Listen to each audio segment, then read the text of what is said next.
Eligibility டெஸ்ட்டுக்கு apply பண்ற டீச்சர்ஸ்க்கு இது முதல்ல நீங்க அப்ளிகேஷன் ஃபில் பண்ணி இந்த ப்ராசஸ் ஆரம்பிக்கும் முதல்ல நீங்க செய்ய வேண்டியது இந்த அனெக்ஷர் 1 ஃபார்மை ஃபில் பண்ணணும்.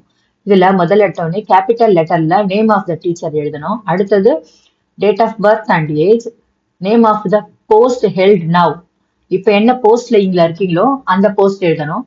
அதுக்கப்புறமா டேட் ஆஃப் ஜாயினிங் இந்த பிரசன்ட் போஸ்ட், இப்போ நீங்க இருக்கிற போஸ்ட்ல எந்த டேட்ல ஜாயின் பண்ணீங்க அது, அதுக்கு முன்னாடி நீங்க இனிஷியல் அப்பாயின்மெண்ட் ஆயிருப்பீங்க இல்லையா, அந்த டேட்டை அடுத்தது 5ல காலம் 5ல next name of the post during initial appointment, அதுக்கப்புறமா டேட் ஆஃப் ரெகுலரைசேஷன், நீங்க வேலைக்கு சேர்ந்ததுக்கு அப்புறமா நீங்க எந்த டேட்ல ரெகுலரைஸ் ஆனீங்களோ அந்த டேட்டு, அதுக்கப்புறமா நீங்க என்ன டிபார்ட்மெண்ட்ல ஒர்க் பண்றீங்க, அடுத்தது ஒர்க்கிங் இன் கவர்மெண்டா எய்டடா பிரைவேட் ஸ்கூலா, நெக்ஸ்ட் வந்து மென்ஷன் வெதர் ஃபுல் டைமா டைம் ஸ்கேல்ல இருக்கீங்களா இல்ல கன்சாலிடேட்ல இருக்கீங்களா இல்ல பார்ட் டைம்ல இருக்கீங்களான்றது, அடுத்தது name of the school with postal address, அடுத்தது நீங்க பண்ற ஒர்க்கிங் டிஸ்ட்ரிக்ட், அப்புறம் உங்களுக்கு இருக்கும் அந்த யுடைஸ் கோடு இருக்கும் டீச்சர்ஸ்க்கு அந்த கோடு, அப்புறம் நீங்க என்ன குவாலிஃபிகேஷன் டெட்டா டிடிஇயா டிடிஇ எட்டா டிஇஎல்இ எட், அப்புறமா யூஜி என்ன சப்ஜெக்ட், அப்புறமா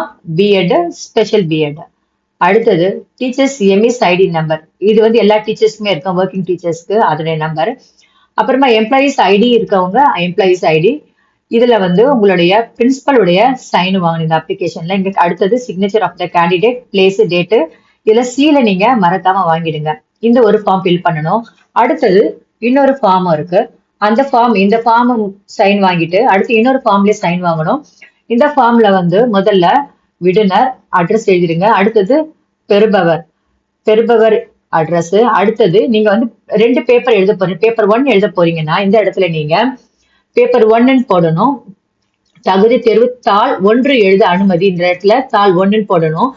பேப்பர் 2 எழுத போறீங்கன்னா தாள் 2 போடணும். ரெண்டுமே எழுதுறவங்க 2 அப்ளிகேஷனை ஃபில் பண்ணிட்டு இப்படிக்கு தங்கள் உண்மை இல்ல இடத்துல கையெழுத்து போட்டு நீங்க என்ன பண்ண இந்த 2 ஃபார்மையும் நீங்க எடுத்துட்டு போயிட்டு உங்க பிரின்சிபல்கிட்ட சைன் வாங்கிட்டு இது கூட உங்களுடைய யூஜி சர்டிபிகேட்டும் பிஎட் சர்டிபிகேட்டும் கூட சேர்த்து வச்சு இல்ல பிஜி என்ன நீங்க முடிச்சிருக்கீங்களோ அந்த சர்டிபிகேட்ஸ் எல்லாம் பின் பண்ணி அதோடைய ஜெராக்ஸ் காப்பியை இந்த ஃபார்மோட சேர்த்து நீங்க அட்டாச் பண்ணி டிஓகிட்ட கொடுத்து சைன் வாங்கணும்.